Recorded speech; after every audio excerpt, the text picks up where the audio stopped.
aqui da Team Hub. Eu sou Dani Viana e comigo aqui, Tati Santarelli. Nós somos as hosts dessa temporada. E hoje nós temos duas pessoas maravilhosas aqui também. Essa temporada tá cheia de convidado e convidado, assim, top, né, gente? Nossa, tá cheia demais. de gente bacana. Tá muito legal. Temos hoje também duas pessoas maravilhosas para falar sobre liderança inclusiva. Um tema importante e necessário. E agora, Tati, você tem que fazer bonito. Não. Porque sua coordenadora tá aqui. Ela tá aqui, eu já Né? me preparei. Já preparou? Preparei, Então tá. preparei. Ai, vamos lá, então nós temos duas pessoas incríveis, maravilhosas aqui para contribuir com a gente hoje sobre esse tema de liderança inclusiva. Letícia Lins, doutora em comunicação, escritora, palestrante, professora. Seja muito bem-vinda, Letícia. Obrigada, Tati. Obrigada, Dani. Prazer imenso estar aqui com vocês, né? Retribuo os elogios, duas mulheres que eu admiro demais. Que já venho acompanhando, já fizemos trabalho juntas, né, Dani? É um prazer imenso estar aqui com vocês para discutir esse tema tão importante. Obrigada, Lê.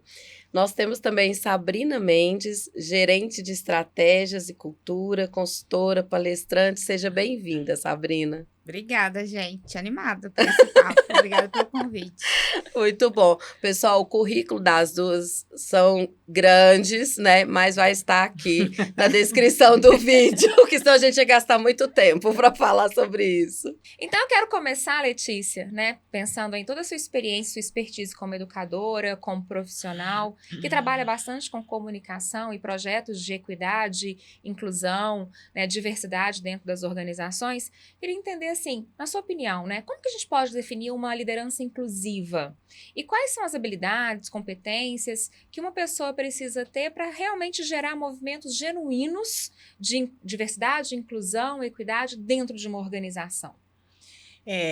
Bom, pensando aqui, né, é uma pergunta tão ampla e ao mesmo tempo difícil, mas eu acho que tem duas questões que são muito importantes se a gente vai pensar o que é ser um líder ou uma líder inclusiva, né? Eu acho que a primeira coisa é uma pessoa aberta ao diferente, que está disposto ou disposta, né, a vivenciar outras situações, porque o diferente assusta, né? E ter uma equipe diversa é sempre ter uma equipe desafiadora.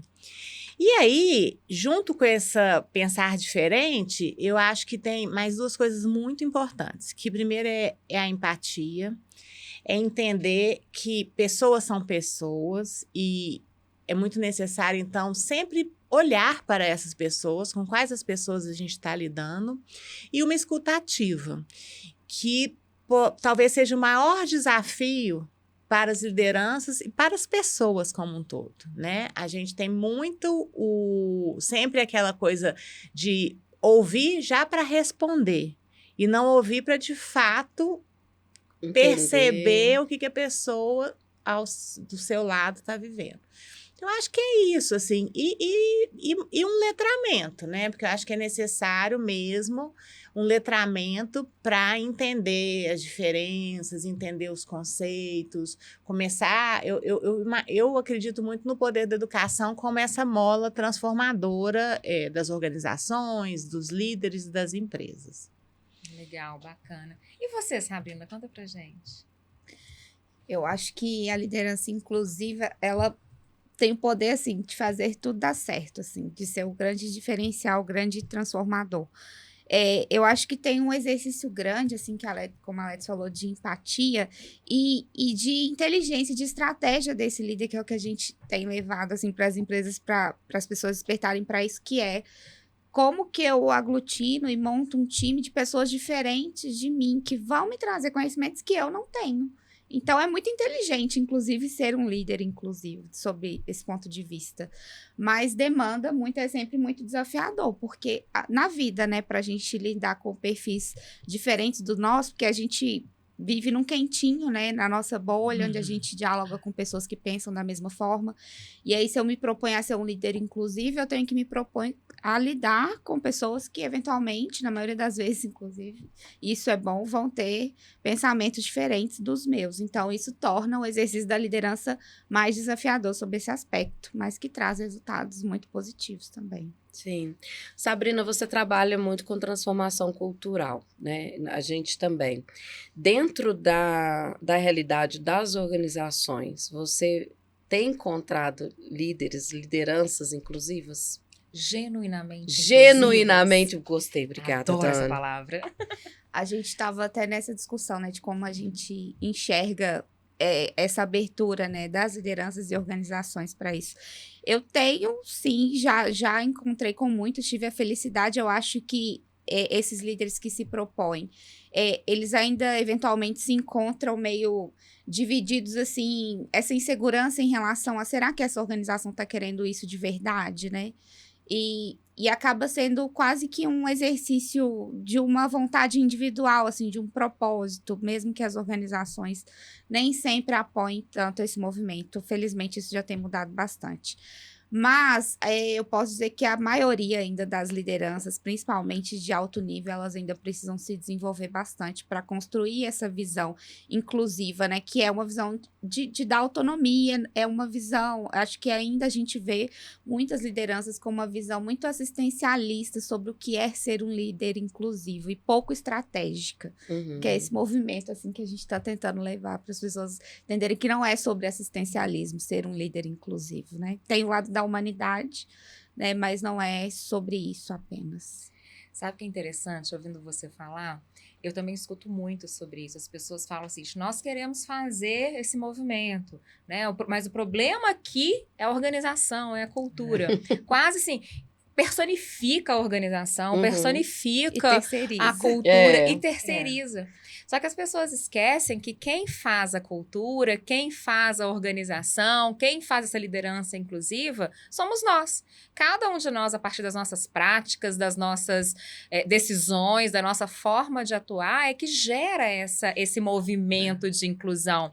E aí eu acho que existe um pouco disso, né? Porque aqui na organização é complicado. Ou a organização quer, mas não dá recursos. Vocês têm percebido isso? Não, e é interessante porque no Dia Internacional das Mulheres, né, eu e Sabrina fomos em algumas empresas no dia para falar. E a empresa que eu fui, depois que acabou a palestra, que era a hora do bate-papo, as pessoas, os colaboradores me falavam assim, mas será que adianta? Tá, mas esse discurso todo é muito bom, mas e na prática vai acontecer alguma coisa? Eu falei assim, mas se todo mundo pensar assim, nunca a gente vai mudar nada, né? A gente sabe que a nossa sociedade é recortada por um machismo estrutural, a gente estava falando de mulheres lá, né? Mas assim, somos nós também que vamos fazer com que isso mude. Se todos nós partirmos do pressuposto de que não adianta porque é assim, a gente nunca vai evoluir. Né? Então é muito isso, assim, é o que você falou, a gente é que faz a caminhada. Sabe uma coisa que aí também eu acho que é 100%? Eu não tive contato com uma liderança que se propôs de fato a ser inclusiva, viveu desafios, mas que não colheu benefícios disso, assim. Não teve uma que falou assim, olha, eu tentei, foi difícil e no final ainda deu errado. Não, geralmente as pessoas trazem histórias assim, nossa, a gente conseguiu pensar um produto, coisas assim, muito diferentes do que a gente estava acostumado, porque agora a gente está com um time com visões muito diferentes. Então, quem de fato se propõe, geralmente colhe resultados positivos, assim. É interessante, porque assim, vou levantar polêmica. Pode ficar à vontade, Dani. Eu não vou me recordar onde foi que eu li isso. Eu li uma matéria recentemente, foi no final do ano passado, no início desse ano, que estavam questionando sobre esses movimentos e programas de diversidade, equidade e inclusão dentro das organizações, né? Falando que não vou falar muitas não, porque não generalizo, né? Mas que algumas empresas, algumas instituições ainda usam muito a bandeira da diversidade, equidade e inclusão como uma estratégia de marketing. E quando a gente vai lá para dentro para ver como realmente são as práticas de gestão, como são as relações, a gente começa a perceber que não é bem assim. E aí essa matéria está fazendo uma crítica a esses movimentos justamente porque pelo advento das redes sociais, a tecnologia e tudo mais, isso estava fadado ao fracasso, né? Porque isso fica muito exposto de uma maneira muito, muito, muito evidente quando a prática e os discursos são descolados, né? E a gente fala isso muito de cultura, porque não adianta, a cultura não é só aquele quadro bonito que a gente coloca na parede, é como realmente todas as pessoas em todos os níveis se comportam em relação àquilo. Então, eu queria ouvir um pouquinho de vocês, como que vocês têm percebido aí esse movimento entre discurso e prática. Claro que sem citar nomes e preservando aí as identidades, mas quando vocês olham para o mercado, olham para esses movimentos, como é que tem sido o discurso e prática nas organizações? São os famosos diversity washing, né? Diversity washing é isso. É quando você faz para fora, mas para dentro não se concretiza. E aí, essa pergunta sempre paira, né? Os meus alunos, então, quando eu estou dando aula de gerenciamento de marca e vou falar das marcas propositivas em termos de DI, essa é a primeira pergunta. É claro que isso existe, né? Existe desde as empresas que realmente estão fazendo para fora, mas que estão embasadas internamente, existe o contrário. Só que aí a coisa não se sustenta também, né? Então, escapole num colaborador que denuncia, escapole num escândalo. Hoje em dia, com esse advento das redes sociais e com os usuários, né? Somos sendo todos nós, é muito difícil também uma empresa sustentar esse discurso para fora se ela não tiver para dentro, sabe? Claro que aqui não, eu poderia citar vários exemplos, mas como não convém a gente citar exemplos de empresas, mas eu acho que é isso, assim, a prática, se a empresa não tiver embasamento naquilo que ela está dizendo, ela não sustenta o discurso. Até porque o nível de consciência das pessoas hoje é muito maior do que era no passado. Então, a gente consegue ser crítico. Eu estava assistindo uma palestra uns dias atrás em que tinha um homem, né, fazendo, como host mesmo daquele encontro, uma mulher fazendo uma apresentação e ele interrompia aquela mulher toda hora. Isso gerou incômodo na plateia.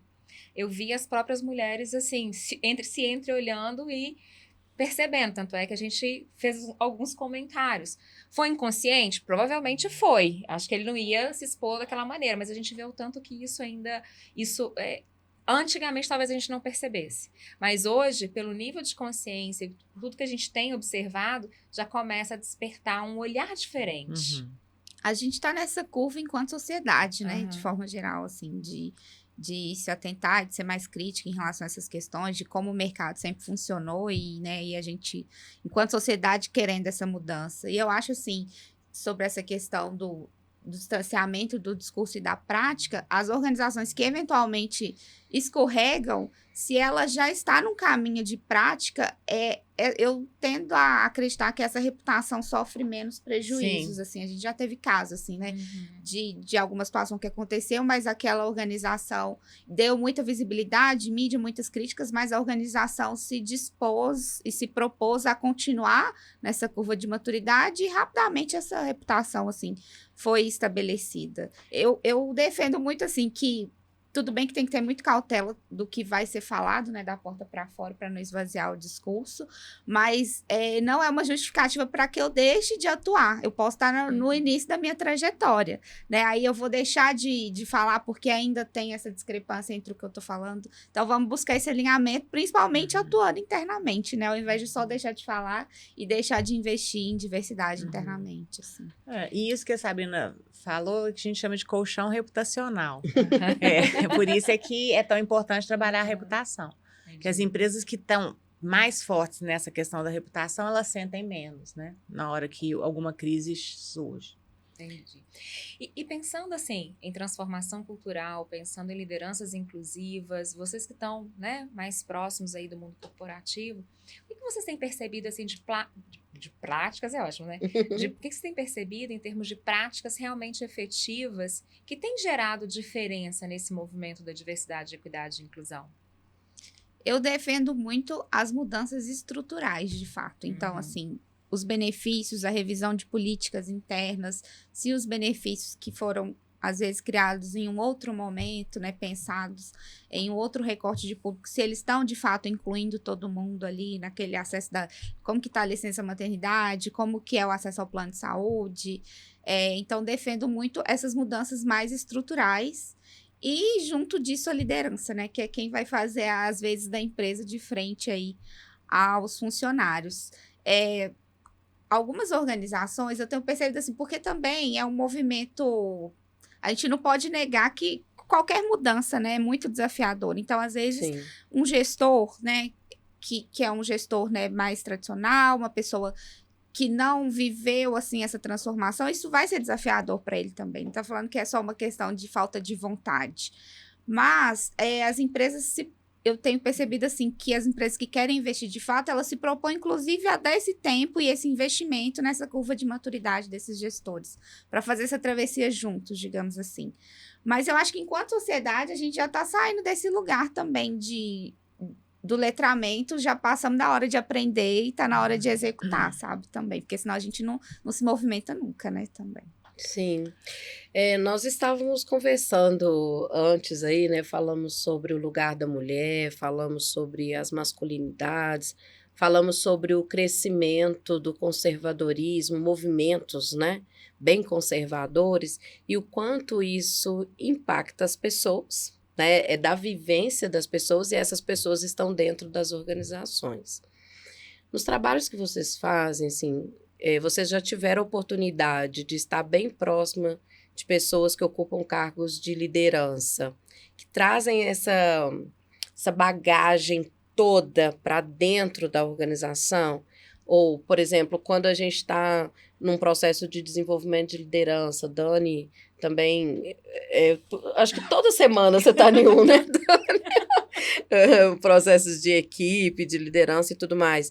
Vocês percebem que esses movimentos, principalmente ultraconservadores, as pessoas estão levando isso para dentro das organizações? Elas estão se comportando de uma forma a dificultar essa liderança mais inclusiva, essa abertura para o novo, essa abertura para uma mudança estrutural?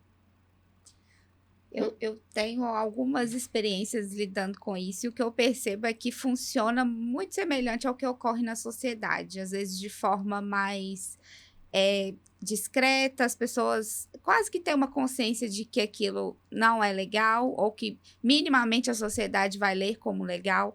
Então, eu acho bem difícil, assim, esses posicionamentos mais explícitos em relação a esse conservadorismo. Mas é um risco muito grande, porque um gestor, né, um líder, uma liderança, dependendo do nível que ela ocupa, ela tem o poder na ponta da caneta, né, de tomar as decisões. E aí é nessas oportunidades que ela vai manifestando seu conservadorismo. Mas não é algo é algo mais velado que eu tenho É mais isso que eu ia velado. falar. E eu acho também assim, que depende da empresa, depende da liderança. E eu fico pensando que, pelo contrário, a gente agora está novamente voltando para um momento social e político em que vai haver espaço para se pensar a diversidade e inclusão. Eu acho que o momento mais forte do conservadorismo ficou. Você acha que ficou? Em termos de orientação, digamos, política, sim. Sim. Né? Eu acho que sim. E eu acho que isso reverbera. Isso sempre vai reverberar nas empresas, porque política também não diz Sim. só do que está acontecendo em Brasília, né? Sim.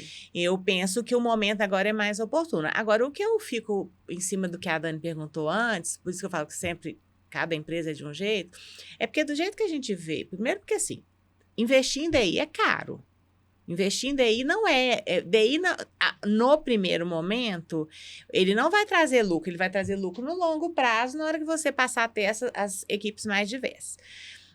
Então, tem que ter o desejo da liderança, e por isso as lideranças são tão importantes, porque se tem um movimento que tem que ser top-down, é esse.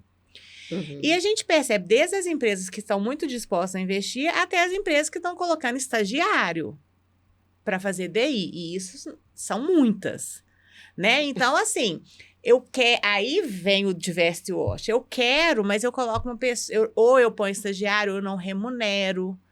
Eu coloco uma pessoa que ocupa o cargo e faz duas coisas ao mesmo tempo. Os grupos de afinidade não são remunerados para fazer isso. Então, eu quero, mas eu não quero, percebe? Porque, assim, para ter real mudança, o líder tem que encampar e tem que remunerar, porque senão a pessoa não vai fazer. Às vezes eu tenho a impressão de que a empresa quer para algo para fora, para dizer que é uma uma empresa que está respondendo algumas demandas da sociedade, antenada e tudo mais. Mas eu não sei se eu estou pessimista em relação a isso, mas eu percebo que internamente a gente vem percebendo um movimento assim, não de todas, né? Porque, é claro, a gente não pode generalizar, mas uma boa parte das empresas ainda não é real, não é genuíno, não é verdadeiro esse movimento. E eu tenho a impressão de que tem muito a ver com esses movimentos que estão ganhando visibilidade agora.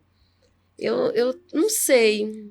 É a questão, assim, da gente também, só quando o calo aperta, né? Que a gente, de fato, se desperta para algumas coisas, assim. Transformação digital foi bem isso. Quando começou a doer no bolso, aí as empresas, nossa, precisam correr atrás desse prejuízo, assim. E aí, a mesma coisa, assim, a pauta ESG, né, tá cada vez mais sendo discutida, mas eu sinto, assim como você, que as pessoas ainda precisam sentir mais, precisam doer mais no bolso, para, de fato, no discurso, quase todas as lideranças já sabem e trazem isso. Não, diversidade é importante para a sustentabilidade, porque vai conectar com a inovação. Então, essa linha de raciocínio, mas assim, de acreditar que precisa fazer isso hoje, né? Já que a sustentabilidade ainda é vista como algo distante, eu não preciso me preocupar com isso agora, assim, necessariamente. Sabe o que eu... desculpa, Lê. E assim, agora a gente já percebe, inclusive, assim, algumas empresas já estão começando a trazer metas de diversidade também para a questão da remuneração dos líderes, né? Para a remuneração variável. Então, são formas também de então, trazer isso para para metrificar mesmo, né? Mas sabe o que eu penso, assim, a respeito disso? Até pegando um gancho no que a Sabrina estava falando, eu percebo muito nos discursos, né, dos líderes de várias gerações e de várias experiências, de vários segmentos, essa necessidade e esse olhar para a inclusão. Porém, a gente sabe que a ação e a mudança de comportamento, ela envolve mudança de valores, mudança de modelo mental, mudança de comportamento, e isso não é da noite para o dia, né? Então eu percebo às vezes uma dicotomia entre discurso e prática, aquela pessoa que vai mas volta, né? E às vezes através de pequenos comentários, pequenos gestos, a gente percebe que ainda existe ali um viés inconsciente que talvez ainda não veio para a consciência, e isso está gerando algum tipo de impacto no processo, né? Então, coisas do tipo, vamos escolher alguém para ser promovido, mas é uma posição que envolve muita viagem. Nossa, mas ela tem filho, tem 2 filhos. Será, como é que vai ser para ela viajar? E às vezes sem perguntar para a pessoa, olha, a oportunidade envolve viagem, como é que é isso para você, né? Então, às vezes, esse preconceito já parte do princípio de que não é uma vaga para aquela pessoa, né? E às vezes até na intenção de proteger, falar assim, ai, não vou tirar ela da casa dela, né? Então, eu acho que existe essa dicotomia em alguns líderes, porque existe uma intenção, mas as pessoas não sabem como fazer. Claro que não é todo mundo, né? Eu sei que tem algumas pessoas que têm que já tem aquela resistência natural, mas eu percebo que tem uma parcela aí em cima do muro, uma parcela que precisa desse letramento ainda. Mas é porque isso, são vários atravessamentos, sabe? E que incidem sobre essas pessoas que também estão lá fazendo os processos seletivos. Os meus alunos que trabalham já, né, nas empresas, trazem isso muito. Então, por exemplo, o tal do inglês. Que é coisa menos inclusiva do que o inglês. Aí, às vezes, a vaga nem precisa de inglês, mas está lá que precisa de inglês. Ali você já retira um monte de gente que nunca vai se candidatar. Então, a primeira coisa é pensar assim, se eu quero ser inclusivo, quais vão ser os pré-requisitos que eu vou colocar nessas vagas? Né? Como eu vou fazer uma avaliação oculta, de modo que esses vieses de cara não barrem as pessoas? Questão da viagem, né? Como que eu posso fazer um acolhimento, se for uma mulher, e dar subsídio para que ela possa? Então, os atravessamentos são isso, assim. E aí, tem uma palavra muito legal. necessária, que é intencionalidade. Uhum. Para trabalhar com DI, para querer fazer transformação nesse nível dentro das empresas, tem que ter intencionalidade, porque dá trabalho, é mais difícil. Sim. É mais difícil do que eu colocar lá aquele padrãozinho de vaga e continuar contratando o mesmo perfil de pessoas. Tem que fazer diferente, né?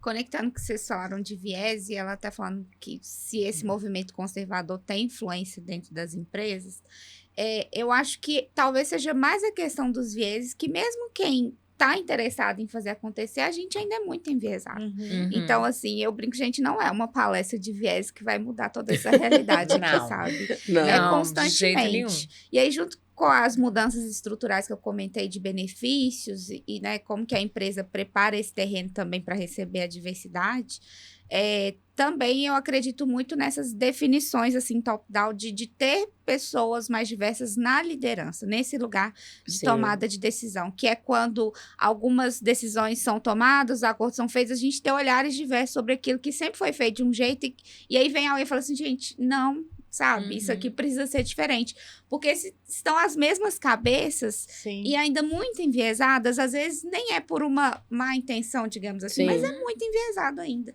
Então, a chance de fazer da forma que sempre foi feito, que inclusive é mais confortável, é muito maior. Então, acho que principalmente essa visão diferente, e a diversidade vem inclusive para ajudar isso, né? Visões diferentes para construir de uma forma diferente a partir daqui também. Legal. Eu tava vendo, eu até aproveitei aqui para entrar, porque eu falei assim, gente, eu vi isso em algum lugar.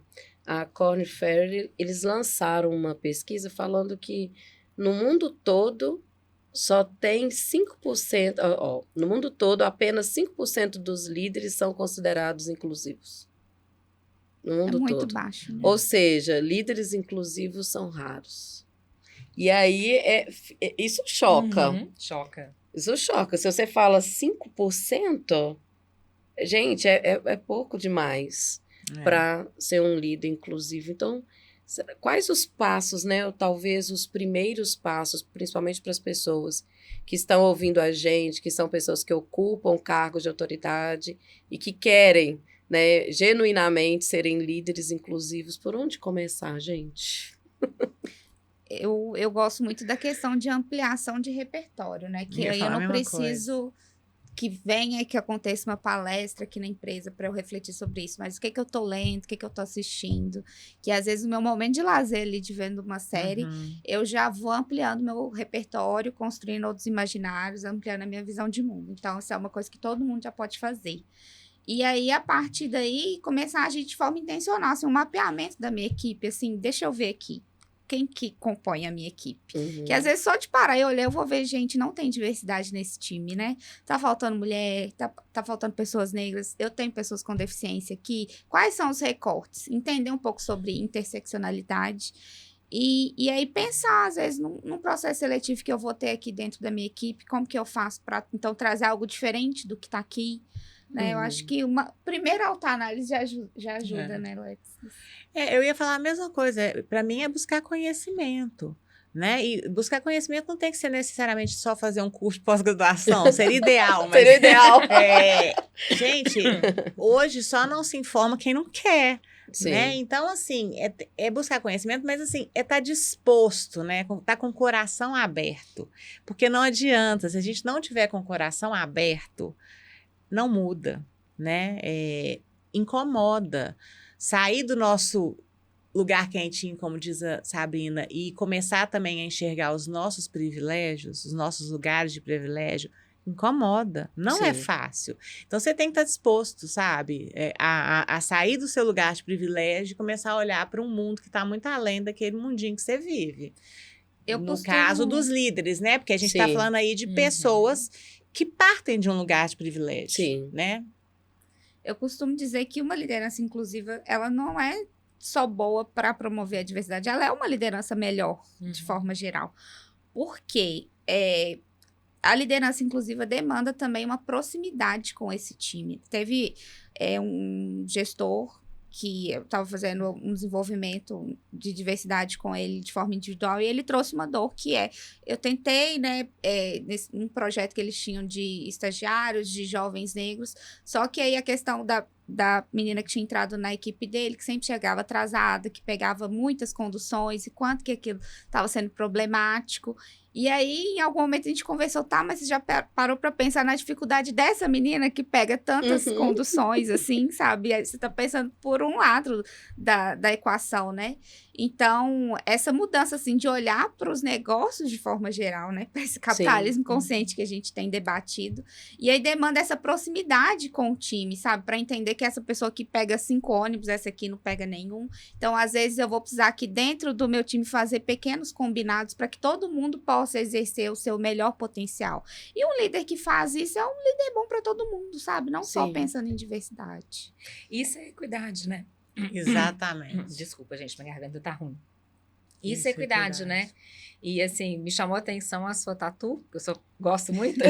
Eu também bati o olho, porque, né? Questionar tudo o tempo inteiro, né? Eu acho que pra gente mudar, dar um passo pra frente, sair desse lugar, né, e conseguir gerar transformações realmente genuínas, seja na gente mesmo, porque tem que começar por nós, para depois impactar o contexto no qual nós estamos inseridas, a gente precisa questionar o jeito de ser, o jeito de fazer, as decisões, aquela história do sempre foi assim, porque é só assim que a gente vai conseguir mudar, né, e gerar impactos positivos mesmo. E quando a gente pensa em diversidade, a gente pode pensar em gênero, a gente pode pensar em raça, a gente pode pensar em etnia, a gente pode pensar em várias coisas. Mas tem uma outra coisa também que a liderança precisa pensar. Pensamentos diferentes, pensamentos diversos, jeitos, estilos comportamentais diferentes. A gente fala muito isso, né, Tati? Dentro da nossa plataforma, a gente trabalha muito com os vetores comportamentais para mapear padrões de comportamentos que definem os arquétipos daquela cultura desejada, necessária para atingir os objetivos estratégicos. Então, quando a gente pensa nessa diversidade, a gente está falando de comportamento, a gente está falando de pensamento, a gente está falando de história de vida, a gente está falando de escolaridades diferentes. A gente pode ampliar esse universo para uma liderança inclusiva, porque a gente está falando de tudo isso, né? De todas as diferenças em todas as suas vertentes. Eu tenho um caso te ouvindo que eu lembrei dessa questão de pensamentos diferentes. Estava fazendo um exercício de ideação, de imaginação de futuro, de produtos para uma seguradora. E aí surgiu uma discussão onde veio uma sugestão de um jovem sobre criar um seguro para equipamentos de DJ. E aí fez um silêncio na sala, assim, né? Como assim, né? A gente tá falando aqui de um recorte de seguros no mercado e a pessoa... Mas olha só, que visão de mundo, que realidade diferente. E aí a pessoa trouxe, não, que acontece muito isso lá na comunidade. Às vezes, o que a pessoa tem de patrimônio é aquele equipamento, sabe? E que acredito que venderia muito, e daí... foi feito um exercício para pensar esse tipo de produto, mas assim, como que uma vivência diferente, né? Você falando dos vários recortes de diversidade, esses recortes sociais diferentes, vão trazer outras possibilidades de produtos e mercados que aquelas cabeças ali muito semelhantes nem imaginavam que eram possíveis. Assim. Eu acho que o mais legal é pensar assim, né? Em vez de ficar com restrição para a diversidade, com medo do que vem de novo, é tirar proveito disso. Né? O tanto que isso é bacana, o tanto que a gente cresce, o tanto que a gente amadurece, o tanto que é legal conhecer outras pessoas, conversar com pessoas diferentes, entender de realidades de mundo muito diferentes, né? Eu acho que o líder tem que pensar isso. Como isso pode ser benéfico para a minha equipe, para a minha vida, para a minha empresa? Sim. Para mim, né? E para mim, enquanto pessoa. Como legado, inclusive, né? O que vai deixar aqui? Meninas, o horário, assim, já acabou. Sempre voa. Já acabou. Não acredito, né? Mas a gente já tem que caminhar aí para o final, né? E aí, né? Última pergunta para vocês, né? Quero deixar uma deixa aqui. O nosso podcast chama-se Mentes Inquietas. Então, o que é uma mente inquieta para vocês? Complete a frase. Mente inquieta é aquela que não fica confortável no quentinho, né? Na zona de conforto. Ela tá sempre se questionando, ela encontra prazer, inclusive, né? Em ser curiosa, em se expandir também constantemente. Eu acho que mente inquieta é aquela que está sempre querendo sair da caixa. Pensar fora da caixa. Eu acho que essa é a grande definição para uma mente inquieta. E disposta a fazer isso, né? Muito bom. Pessoal, meninas, né? Onde que as pessoas podem encontrar vocês? Vocês estão onde aí nas redes sociais? Deixa o endereço de vocês. Para falar mais sobre essas pautas especificamente, vocês me encontram no LinkedIn como Sabrina Mendes, mas também estamos lá dialogando no Instagram. Sabrina Mendes também. Vocês me acham no Instagram. Legal. Eu tenho um Instagram profissional, que é @letislins.oficial. E o meu LinkedIn também, Letícia Alves Lins, onde eu trato muito essas questões. Legal. Muito bom. Obrigada, meninas. Foi um prazer receber vocês. Prazer é Obrigada, nosso. foi ótimo, gente.